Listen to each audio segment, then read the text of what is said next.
आज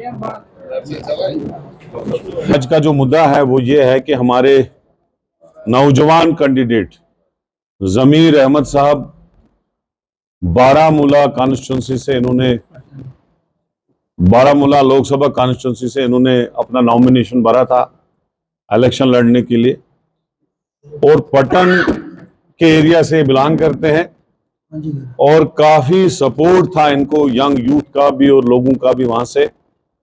लेकिन हमने जब इनसे बात की और इन्होंने ख्वाहिश जाहिर की कि ये कांग्रेस पार्टी में आना चाहते थे, और उसके बाद इन्होंने डिसाइड किया कि ये अपने सैकड़ों और हजारों सपोर्टर के समेत कांग्रेस पार्टी में ज्वाइन कर रहे हैं।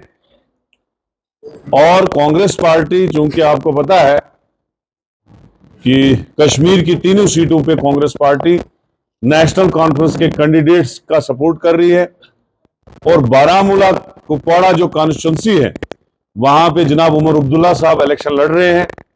On behalf of Congress party Zameer Ahmed sahab आज के बाद उमर अब्दुल्ला साहब की कैंपेन करेंगे। On behalf of India alliance candidate Omar Abdullah साहब की कैंपेन करेंगे। तो पूरे जम्मू कश्मीर यूटी में हम सारी सीटें लेंगे, और हमें पूरी उम्मीद है कि ऑल इंडिया लेवल पे जिस तरह से प्राइम मिनिस्टर की बुखलाहट देखी जा रही है, कभी वो मंगलसूत्र की बातें करते हैं, कभी हिंदू मुसलमान की बातें करते हैं। कल को तो अजीब ही बात सामने आई, जो लोग मोदी जी के सपोर्टर हैं, जिनका 15 लाख करोड़ उन्होंने कर्जा माफ किया, जिनको हिंदुस्तान के सारे बड़े बड़े ठेके 10 सालों में दिए, उनकी बात की कि कहा कि टेम्पू में उन्होंने कांग्रेस को पैसे दिए। ये अजीब बात है।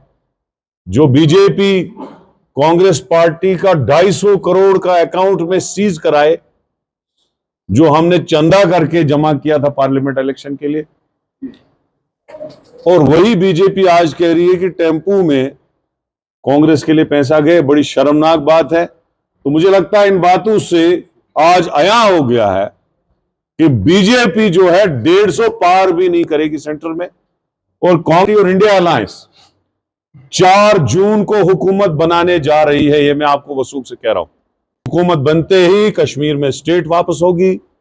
यहां के जो भी प्रॉब्लम मुश्किलात है, अनएम्प्लॉयमेंट है, डेवलपमेंट के मसले हैं, हिरासमेंट है, मुलाजमों को हिरासमेंट है, हमारे फ्रूट ग्रोवर का इशू है, किसानों का कर्जा है, इन सब को हम रिड्रेसल करेंगे। और जहां तक बिजली का मसला है, स्मार्ट मीटरों को फेंकने की बात हमने की थी और इंशाल्लाह हम उस वादे पे कायम हैं। तो ये सारी चीजें हम करेंगे। और जो प्रोटेक्शन जम्मू कश्मीर में खोई है 370 के बाद, जिसमें जॉब्स की प्रोटेक्शन थी, जैसे 1927 में हमको महाराजा ने स्टेट सब्जेक्ट दिया था, और वो स्टेट सब्जेक्ट 3 चीजों के लिए था। एक, जॉब की प्रोटेक्शन, जब भी कोई नौकरी का फॉर्म भरता है उसको स्टेट सब्जेक्ट लगाना पड़ता था साथ में। दूसरा, जमीन की प्रोटेक्शन, अगर कोई भी आदमी किसी से जमीन खरीदता था तो स्टेट सब्जेक्ट साथ में लगता था, और वो बाहर वाले आदमी को होता नहीं था। तीसरा, culture protection. Culture protection must है, जिसमें हमारा कश्मीरी कल्चर, डोगरा कल्चर, गुजर कल्चर, पहाड़ी कल्चर, सरदार, ईसाई, जितने भी यहां ये जो तबके रहते हैं जम्मू कश्मीर में, उनकी कल्चर की प्रोटेक्शन की बात है। इंशाल्लाह कांग्रेस आएगी, इन तीनों चीजों पे हम काम करेंगे। इसमें हमने ऑलरेडी जो है रेजोल्यूशंस पास किए हैं। इंडिया अलायंस की सरकार आती है तो पहले ही हफ्ते में स्टेट रिस्टोर होगी, पहले ही हफ्ते में, क्योंकि हमने इस बारे में काफी बार अपने लीडर राहुल गांधी जी के साथ डिस्कस किया था।